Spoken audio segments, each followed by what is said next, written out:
Hello, I'm Chuck Smith. And I'm Caryl Matrisciana. Welcome to this edition of The Pagan Invasion. For nearly a century and a half, evolutionary thinking has made tremendous inroads into the hearts and minds of our scientific community. This is ironic considering the fact that science defines itself as the ability to observe and test things. Yet no one has ever observed evolution taking place, and there is no conceivable way in which evolution can be tested. And as we have learned from a previous program, no hard evidence exists in the fossil record, or anywhere for that matter, to prove that evolution has ever occurred.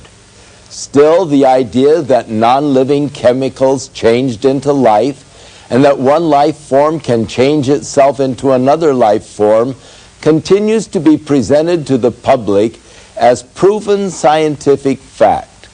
To promote evolution as strictly science is especially deceiving when one considers its religious roots. Evolutionary thinking has been around for thousands of years, and it forms the basis of many of the world's pagan religions. While Charles Darwin is often referred to as the founder of scientific evolution, he himself was actually a theologian, having been trained in England's Cambridge University, not in science, but in theology. Darwin was also a high-degree Freemason, whose religious belief was in direct opposition to biblical creation. John Dewey, along with other signers of 1933's Humanist Manifesto, were, by their own admission, members of a religious movement which they called humanism. Their militant goal was to get their religious beliefs in evolution placed in science courses, and indeed all courses, throughout America's public school systems. Today, many leading evolutionists do recognize the basic religious attributes of evolution and concede that their belief in it is, in essence, a religious one.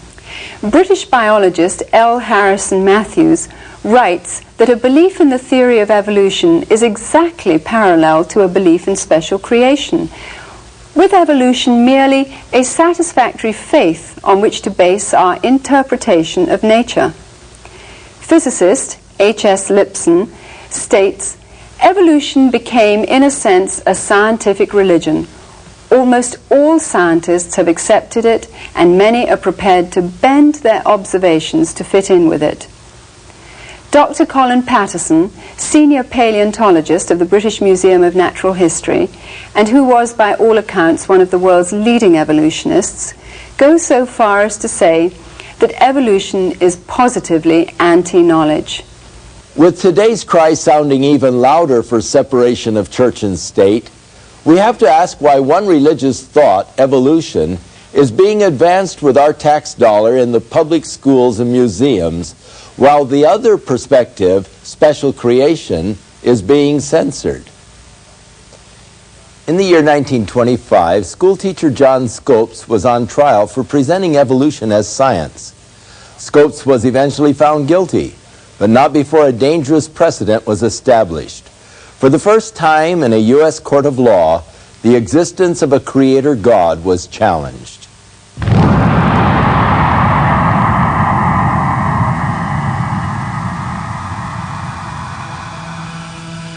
In July of 1925, the trial of the century took place in Dayton, Tennessee.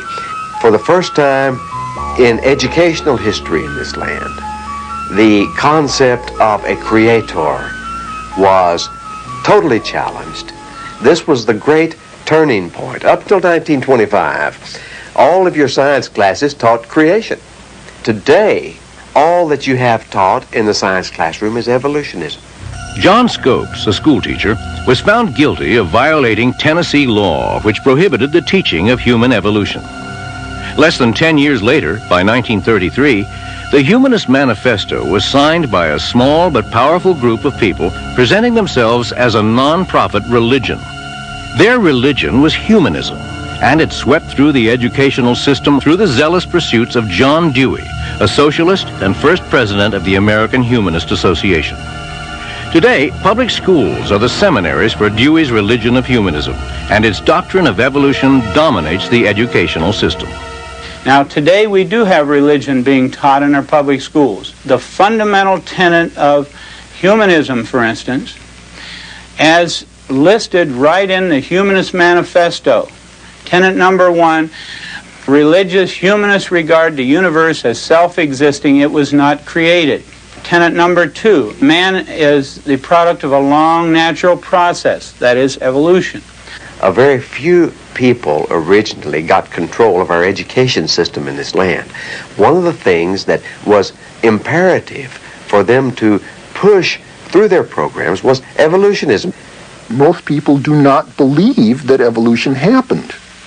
The fact that most scientists do, or practically all scientists do, is in a sense neither here nor there, because in fact we would like the ideas to get across to our students. The thing that the average Christian in America has never realized is that his tax dollars pay the school teacher's salary, they pay for the textbooks, and yet most parents still will not say one word about anything that happens in that classroom that disturbs them. For parents to allow a godless indoctrination in evolutionism is just unthinkable. Thousands of children are bused daily to our museums as part of school-sponsored field trips, where they're given crash courses in evolution. And just like in the Soviet Union, this religion of atheism is presented as fact, with no alternate viewpoints allowed to be expressed. Attorney Wendell Bird argued the case for balanced treatment of creation science and evolution before the U.S. Supreme Court. He is author of the book, The Origin of Species Revisited. To me, the basic issue is academic freedom, because no one's trying to exclude evolution from public schools while teaching a theory of creation. Instead, the evolutionists are trying to exclude alternatives, while, in general, defending the exclusive teaching of evolution. Well, I think creationism should be taught in schools simply because all good ideas should be taught in schools. I think we shouldn't be afraid of ideas, whether we oppose them or whether we're for them. I think we should expose everyone to both sides of the issue. 86% of the American public believes that the theory of evolution ought to be taught along with the scientific theory of creation, according to an AP NBC News nationwide poll. I think creation should be taught in schools because it's a part of what we are. I think it should be taught with an open mind, without religious intonations. Lawyers nationwide, more than 2 to 1, agree that it is constitutional to teach the theory of creation along with the theory of evolution. And lawyers better than 2 to 1 believe that both should be taught in public schools. Yes, creation should be taught in schools. Equal time should be given to evolution and creation. 42.3% of biology teachers believe in teaching a theory of creation along with the theory of evolution. And the same is true of school board members, 2/3, according to a poll by the American School Board Journal.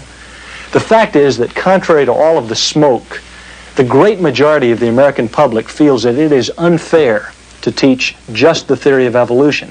No more than 6% have ever wanted only evolutionism taught, but there is such total domination and control in the scientific community that we still are placating the 6% of the people in this land who believe there is no God and believe that the universe created itself.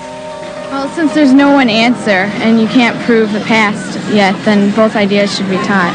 The only fair approach is to let the children hear all of the scientific information and make up their own minds.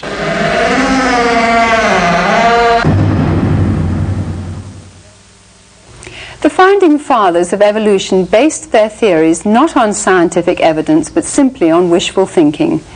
The goal was to disprove the existence of God. The lack of evidence is something which has haunted evolution's devotees ever since, yet incredibly hasn't diminished its promotion. Roger Oakland, who co-authored the book The Evolution Conspiracy with me, is a former evolutionist himself and biology teacher. Recently, I asked him about evolution, its history, and its impact on education. evolution is man's perspective on the origin, the history of the universe, and the origin and history of life. And really it's an attempt to explain away a supernatural explanation for the beginning of all things. So man attempts to come up with his perspective of why we're here, where we've come from in the past. Who were some of the founding fathers of this evolutionary thought? Well, first of all, I think it's important to understand that the founding fathers were not overwhelmed with facts which caused them to question the reality of a creator. They were individuals who were looking for an explanation to explain away God the Creator. They didn't want to have to rely upon a supernatural event as the beginning of all things that exist in the universe. One of the key individuals was a man by the name of Erasmus Darwin, who was actually Charles Darwin's grandfather. The interesting thing is that his views seem to be directly related to some of the Eastern mystical views. In fact, he headed up a group which he called the Lunar Society. They met once a month on the full moon, hence the name Lunar Society, and some metaphysical Eastern ideas were actually incorporated into his beliefs. And Erasmus Darwin wrote 2 books called the Zoonomia, in which he laid out his view on the origin and history of life, that life came into existence from non-life and then progressed and developed over time from lower levels of complexity to higher levels of complexity. Another significant founding father would be Charles Lyell. He's been called the father of uniformitarianism, or the belief that the earth is billions of years old and that the layers of the earth were laid down gradually over very long periods of time. His whole objective was to explain away the view that there had ever been a catastrophic global biblical flood in the past. And so his view was that these layers or strata were laid down gradually, uniformly over long periods, and as a result was then able to cast doubt on the authenticity of a global flood which the Bible talks about. And the major founding father of evolution would be Charles Darwin himself, who popularized the idea that life could be traced to a common ancestor, a simple form of life that then developed and progressed over long periods of time to bring about the existence of every form of life which we see on the earth today. Have today's educators actually advanced the theory of evolution in a systematic, formal agenda? I believe so, Carol. As you look back through the history of education, and specifically the last 40 or 50 years, there literally has been a program to use the public schools to advance evolution without being challenged by any alternative views on this subject of origins. And really when you look at this, you see that there's some key individuals who propagated an idea back in the 1930s, who actually wrote up an agenda called the Humanist Manifesto, which basic objective was to advance evolution and to question the reality that there is a creator. And some very interesting individuals were part of this organization. You've heard of John Dewey, who is called the modern father of progressive education, one of the most influential individuals in education in North America. He was a signer of this Humanist Manifesto, along with another gentleman by the name of Francis Potter. An interesting quote could be gleaned from a book that Francis Potter wrote in 1930 called Humanism, a New Religion. He stated, "Education is thus a powerful ally of humanism. What can a theistic Sunday school meeting for an hour once a week and teaching only a fraction of the children do to stem the tide of the 5-day program of humanistic teaching?" So it was literally the objective of some of these individuals to use the schools to advance their belief in man, which is based on humanistic belief, which is basically a religion, and to use evolution as the means of explaining away a creator. Have teachers who promote another theory of the origin of life been suppressed or opposed in any way? That is actually a fact, Carol. As you look back over the last 10 years, there literally has been an organized agenda to advance evolution and to suppress anyone who had come up with a creationist perspective, labeling a belief in creation as religion and the belief in evolution as something which is science. Actually, in 1981, there was a meeting that was held in Washington, D.C., where the National Academy of Sciences, along with the National Association of Biology Teachers, because they were concerned that evolution was not being advanced quickly enough and that creationism was presenting itself in the schools, in the public schools, together decided that they would come up with some kind of a strategy to attack the creationist movement. And this meeting, you can read about it in a science publication, Science Volume 214, November 6th, 1981, describes some of the people who were at the meeting and what their objectives were.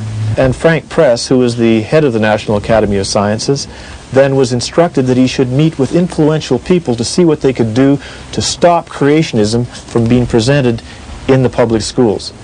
And it's interesting that 10 years later, in the state of California, for example, there has been an agenda to try to improve the quality of science education by allowing only evolution to be presented in the science classrooms with no mention whatsoever of an alternate view based on creation. And I'm sure you've seen some of the new curriculums, science framework, which is just put out by the California Department of Education, which basically states that in order to teach life science, earth science, astronomy, evolution should be a fundamental central concept of the curriculum. Evolution, which Darwin described as descent with modification, is the central organizing principle in life science.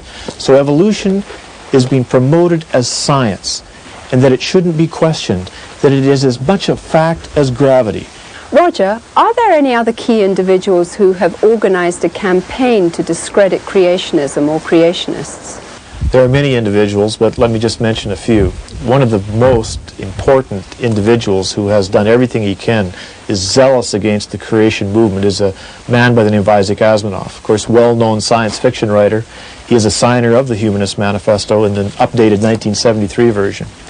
After the 1981 meeting in Washington, D.C., Isaac Asimov wrote an article called The Dangerous Myth of Creationism, in which he basically says that those who believe in a creationist view are dangerous to our society today because they are literally trying to push a belief in society that there is a creator, that there is a God, and they're pushing science back into the Dark Ages. And these individuals, like Asimov, believe that if we implement a view in our public schools, an alternative view to evolution, that our children's education is going to be destroyed. There are countless examples of individuals, qualified individuals, that have either lost positions or tenure, have been fired simply because they're not willing to go along with the world evolutionary view and stating that the facts support evolution.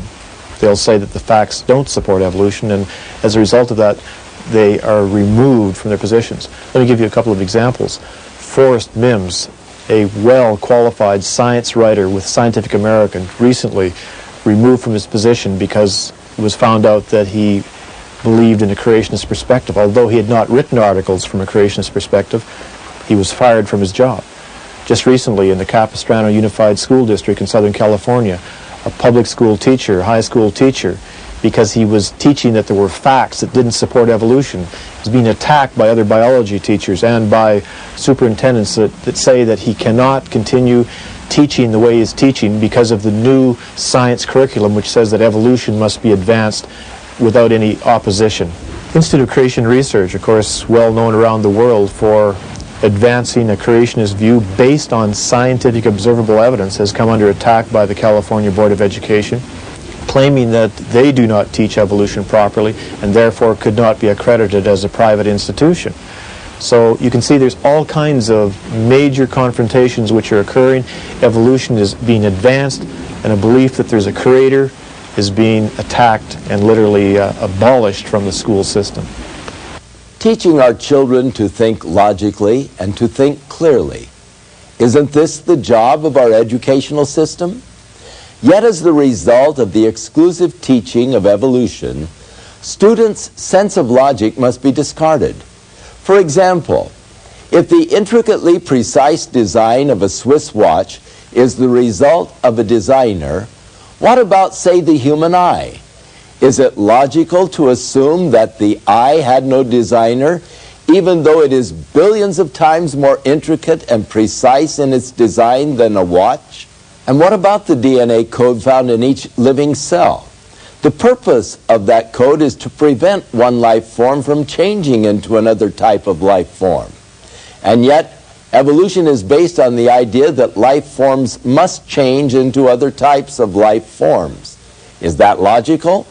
Students are taught evolution as fact from kindergarten through university. Scientific evidence making evolution look bad is not permitted, and no opposing views on origins are allowed.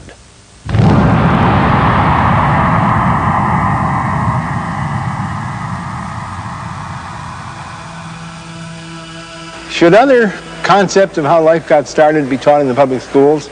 I don't think creationism should, because creationism is a thinly disguised religious doctrine, which has got no place in the separation of church and state. The main issue that is always raised in opposition to teaching all the scientific evidence on the subject of origins is that it violates separation of church and state to teach evidence that doesn't happen to support evolution. People should simply be able to hear the truth. A fact is a fact. You don't throw it out just because it happens to agree with the Bible. That doesn't make it religious. Teaching a theory of creation is constitutional, because the Constitution was written in the context of the Declaration of Independence, which refers to creation and even to a creator. In response to public outcry for the presentation of creation science alongside evolution, Louisiana and Arkansas were the first states to pass laws mandating balanced treatment for both theories. It was agreed that only scientific data minus religious doctrines be presented in the classrooms. The Louisiana legislature in 1981 passed a law for, quote, balanced treatment of creation science and evolution. The law also defined what evolution is, quote, scientific evidence supporting evolution. It defined what creation science is, quote, scientific evidence supporting creation. Immediately, aggressive litigation was put into action by a powerful organization which is firmly directed against traditional Judeo-Christian principles. The influential ACLU, or American Civil Liberties Union, equipped with over 500 active attorneys, invested huge amounts of money and successfully protested the law. One of the biggest problems you have with the ACLU is that they're so well funded. They get millions and millions of dollars from large foundations and from wealthy people all across America. That's what they did to us. They tied us up in court in Louisiana. We filed a slim brief of 630 pages with 2,000 footnotes arguing that creation science is constitutional to teach, scientific in content, and as non-religious as evolution. The U.S. District Court judge entered a summary judgment against us nonetheless, saying that creation science involves the concept of creation, which implies a creator, which is inherently religious. The ACLU was able to convince the Supreme Court that creation science was basically religious. The court violated the Constitution by redefining the First Amendment author's intention, which is against favoring any one religion above another. In their decision, the Supreme Court favored naturalistic evolution, a belief of religious humanists. The scientific community is very seriously worried about the growth of creationism as an attack on the validity and the autonomy of science, and particularly in the insistence that creationism be taught in the public schools in science courses. There's a very strong network and general feeling that creation, theories of creation, maybe theories of abrupt appearance, are a menace to science. Let me mention several organizations that actively today try to prevent it from being taught in public schools. Committees of Correspondence, People for the American Way, the American Humanist Association, the American Civil Liberties Union, the American Association for the Advancement of Science, the National Academy of Sciences, the National Education Association, the National Association of Biology Teachers, and the Biological Sciences Curriculum Study. If there is one anti-scientific theory today that most threatens the whole nature of scientific inquiry, it is creationism. Today we really have an organized conspiracy in this country, in every state, that is organized to fight the open hearing of scientific evidences on origins.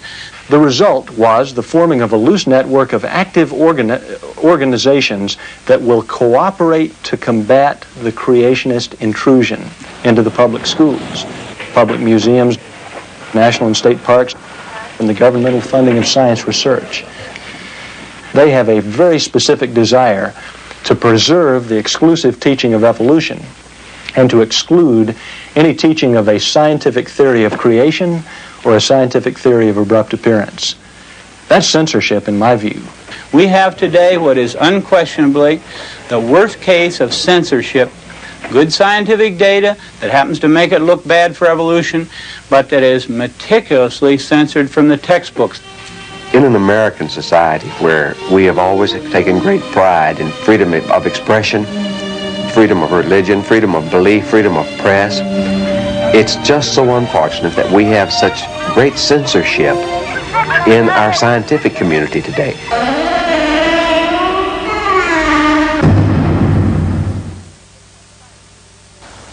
Could you talk about some of the ways that today's scientists are promoting pagan thought or metaphysical theories through evolution?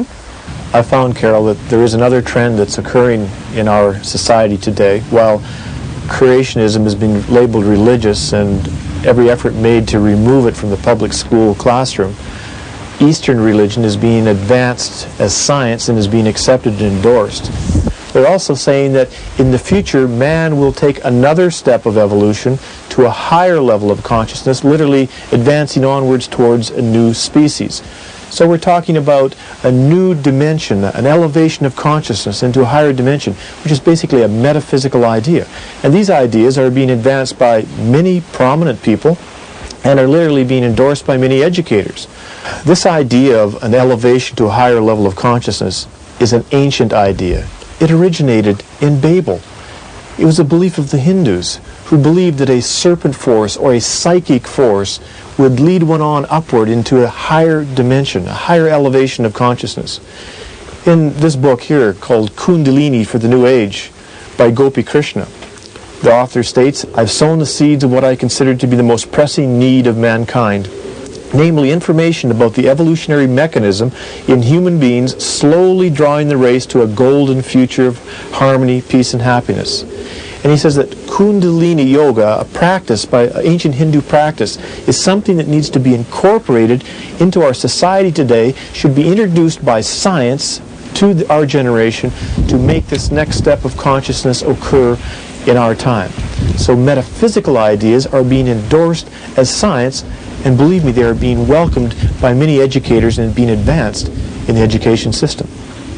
What are some of the examples and ways that today's educators are bringing paganism into our schools? Well, Carol, in my office I have shelves of material and documentation that parents have brought me from various public schools of how their children are being indoctrinated with Eastern religion. But let me give you one example. Here's a book that has been used in a public school classroom in Southern California. It's entitled Meditation for Children. And the author, by her own admission in the back cover of the book, claims that she is an educational consultant for many school districts. She has taught transpersonal psychology and meditation to all age groups in the California public schools. Her books have been sponsored by superintendents of several school districts and by church leaders as effective educational tools.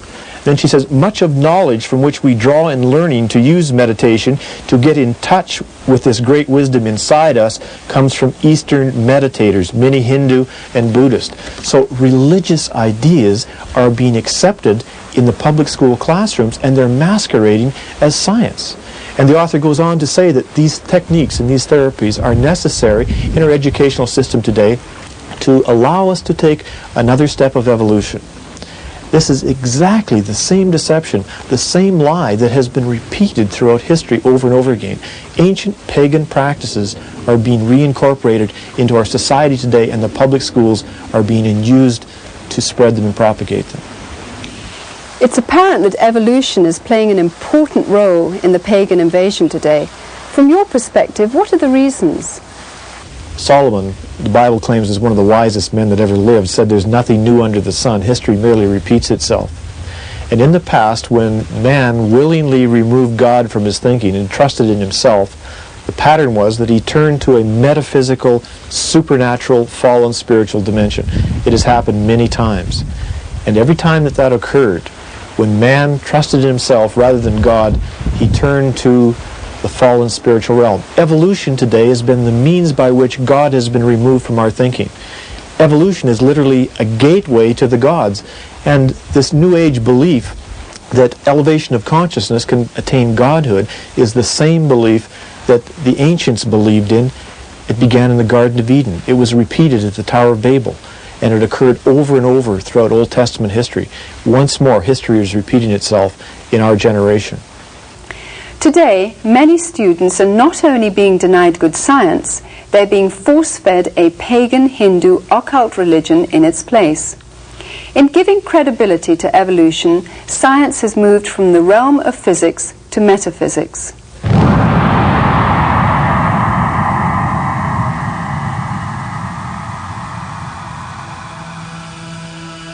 I think that man is evolving into a state of higher awareness, higher consciousness, higher vibration.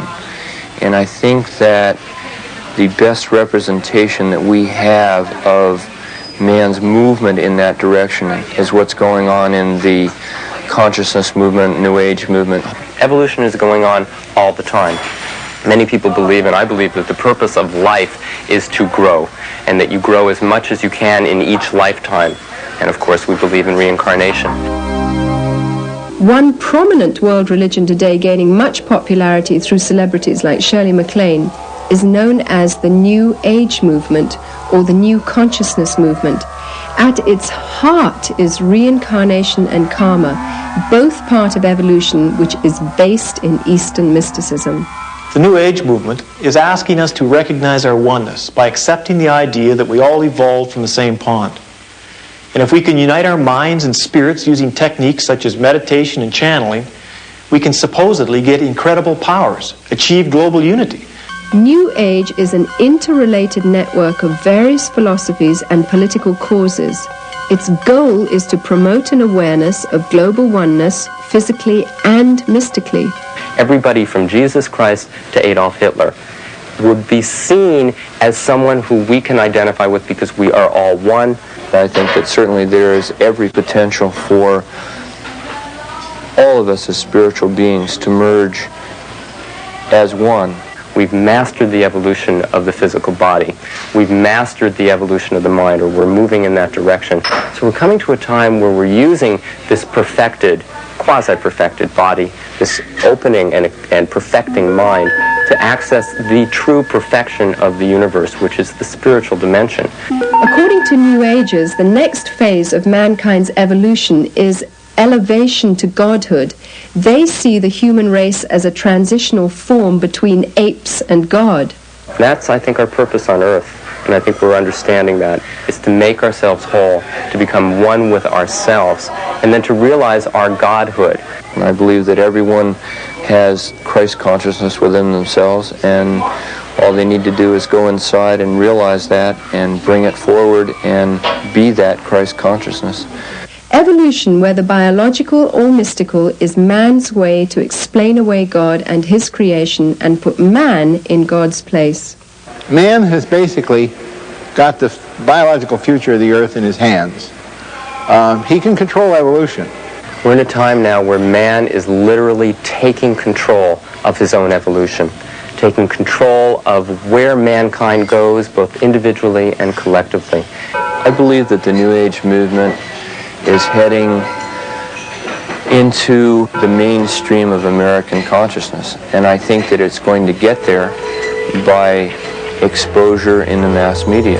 The ideas, the concepts, the principles, the psychology, the spirituality. I think that this is a movement that will go all the way around the earth and ultimately serve as a vehicle to transform levels of consciousness that will allow us to live in a more natural, harmonious way with the elements and with the universe. The desire for godhood, which is the goal of the New Age consciousness movement, is the same thing that brought about the fall of man. In being our own gods, we can justify our behavior and are accountable to no one. In the Bible, Romans chapter 1 warns us about the natural consequences of rejecting God, the Creator. It results in man becoming involved in wickedness and moral corruption.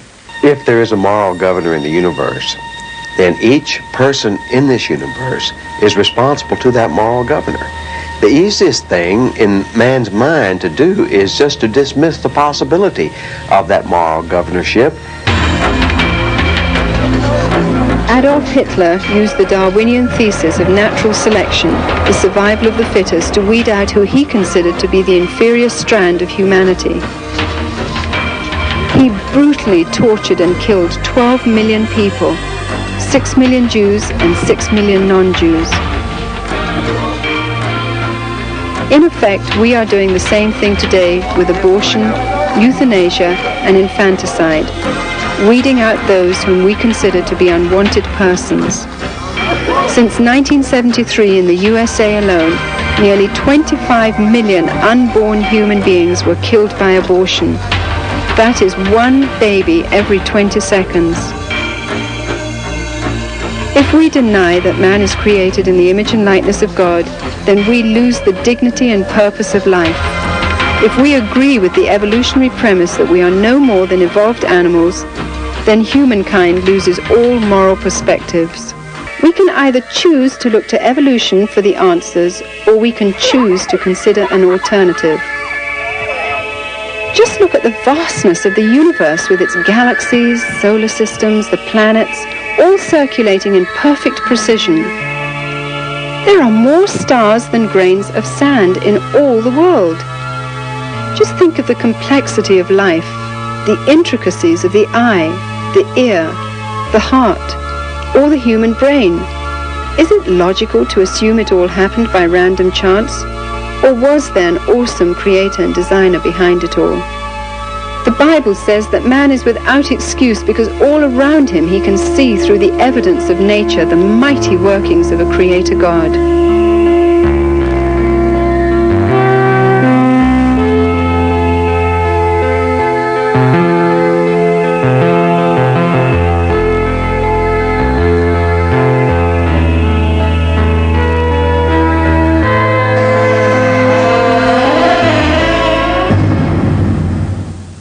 Our public school system has been described often as a zoo. And is it surprising when you teach the children that they are animals, that all of a sudden they begin to act like animals and out of control? If, when a child is first able to understand or to learn anything, you begin to teach that child that 2 plus 2 equals 5. And as they get into kindergarten and go on through school, they are taught 2 plus 2 equals 5. That child will come to believe that 2 plus 2 equals 5, and yet that child will be destroyed from ever able to understand or to learn math. When you start with an illogical basis, it destroys you from being able to ever think logically or clearly on the subject. When you take the premise that you can have design without a designer, that is an illogical premise. But if a child is taught that from kindergarten through university, then the child will begin to believe that you can have life forms and the design in life forms without the designer. But they will be destroyed from ever being able to think logically and clearly. The Bible clearly teaches that in the beginning God created the heavens and the earth. And all the way through the Bible there is the assertion that God has created man and all of the life forms within it. That is logical because of the design that demands actually the designer.